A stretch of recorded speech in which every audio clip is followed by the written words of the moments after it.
오늘 우리에게 주신 하나님의 말씀은 록기 2장 17절로부터 23절까지 말씀입니다.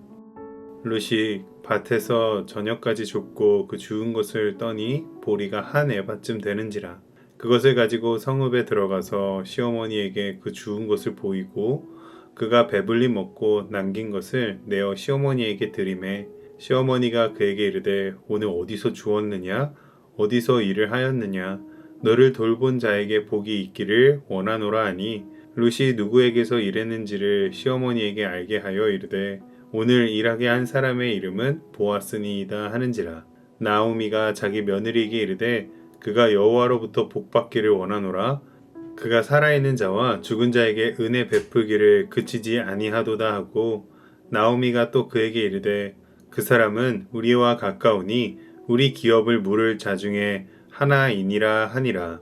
모압 여인 룻이 이르되 그가 내게 또 이르기를 내 추수를 다 마치기까지 너는 내 소년들에게 가까이 있으라 하더이다 하니 나오미가 며느리 룻에게 이르되 내 딸아 너는 그의 소녀들과 함께 나가고 다른 밭에서 사람을 만나지 아니하는 것이 좋으니라 하는지라. 이에 룻이 보아스의 소녀들에게 가까이 있어서 보리 추수와 밀 추수를 마치기까지 이삭을 주우며 그의 시어머니와 함께 거주하니라. 아멘. 먹고 깨닫고 머물라. 이 매우 일상적인 세 가지가 오늘 본문 룻기 2장 17절로 23절에서 은혜를 고스란히 드러내고 있습니다. 하나님의 은혜는 어느 날 갑자기 또 거창하게 오는 것이 아닙니다. 저녁 무렵에 이삭을 줍고 돌아온 한 모압 여인의 손에 또 텅 비어있던 시어머니의 식탁 밥상에 그리고 한 마을에 머무는 일상 속에 조용히 스며들어 있습니다. 오늘 이 말씀을 함께 살펴보며 우리 각자의 삶 속에도 조용히 스며들어 있는 하나님의 은혜를 발견하고 누리는 이 시간이 되시기를 주님의 이름으로 축복합니다. 룻이 저녁까지 일해서 가지고 온 것이 한 에바였다고 합니다. 한 에바는 약 13에서 14kg로 거의 일주일치 양식에 해당하는 양으로 보통 이삭 줍는 여인이 하루에 1에서 2kg을 줍는 것을 감안하면 이것은 보아스의 특별한 배려가 없었다면 불가능한 양입니다.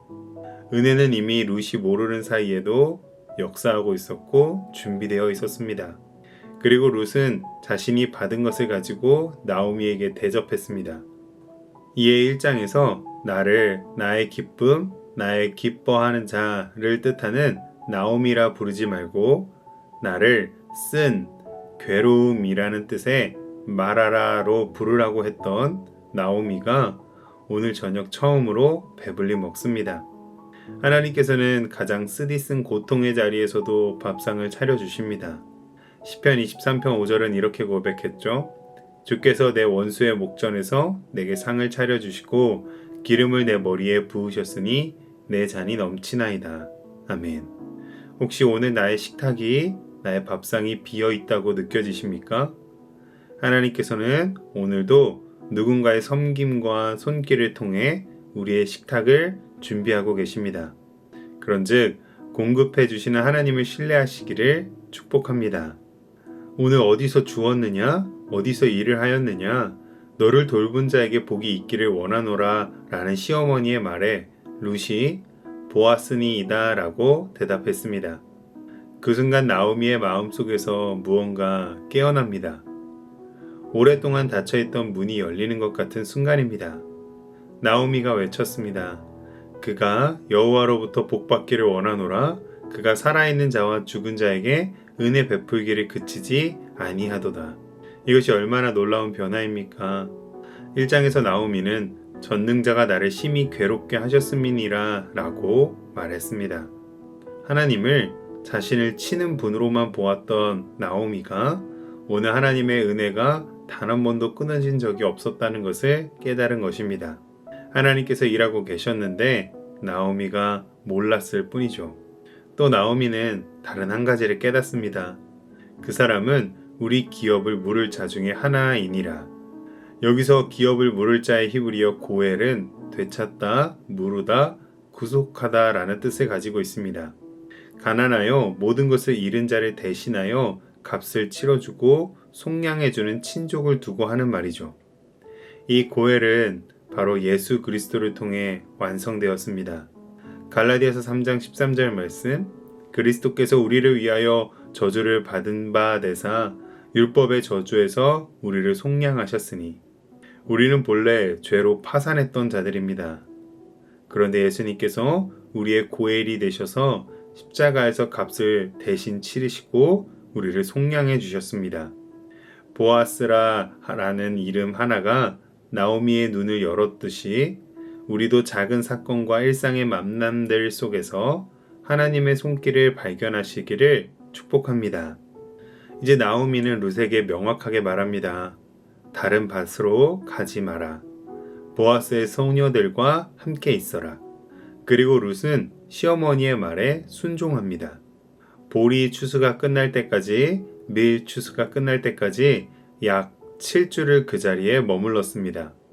23절 마지막 구절에 그의 시어머니와 함께 거주하니라에서 거주하다의 히브리어 야샤브는 단순히 집에 산다는 것을 넘어 자리를 잡다, 거처를 정하다라는 뜻입니다. 은혜를 만났을 때에는 은혜의 자리에 정착해야 합니다. 예수님께서 요한복음 15장에서 이렇게 말씀하셨습니다. 내 안에 거하라, 나도 너희 안에 거하리라. 가지가 포도나무에 붙어 있지 아니하면 스스로 열매를 맺을 수 없음 같이 너희도 내 안에 있지 아니하면 그러하리라. 룻이 보아스의 밭에 머물렀던 7주 동안은 드라마틱한 기적의 순간이 아니었습니다. 매일 같은 밭, 같은 자리, 같은 이삭 줍기를 반복하는 것이었죠. 하지만 하나님께서는 바로 그 신실한 머무름 속에서 한 사람의 인생 전체를 완전히 바꾸실 준비를 하고 계십니다. 말씀을 맺겠습니다. 오늘 우리는 3가지를 보았습니다. 첫째, 먹으십시오. 하나님은 고통의 한복판에서도 밥상을 차려주십니다. 둘째, 깨달으십시오. 하나님의 은혜는 단 한 번도 우리에게서 끊어진 적이 없었습니다. 셋째, 머무르십시오. 은혜의 자리와 말씀의 자리, 예배의 자리를 떠나지 마십시오. 그러므로 오늘 우리 모두 먹고 깨닫고 머무는 평범한 일상 속에서 하나님께서 써내려가고 계시는 구원의 역사를 발견하며 누리시기를 주님의 이름으로 축복합니다. 기도하겠습니다. 하늘에 계신 아버지 하나님, 오늘도 은혜의 말씀 앞에 나오게 하시니 감사합니다. 주님, 평범한 일상이 나오미처럼 쓰고 빈 식탁처럼 느껴지는 이들에게 오늘 이 시간 하나님의 은혜가 한 번도 멈춘 적이 없었음을 깨닫게 하옵소서. 우리의 기업 물을 자가 되어주신 예수 그리스도 안에서 위로와 회복을 경험하게 하옵소서. 그리고 영원히 은혜의 자리를 떠나지 않고 머무는 우리 모두가 되게 하옵소서. 예수님의 이름으로 기도합니다. 아멘.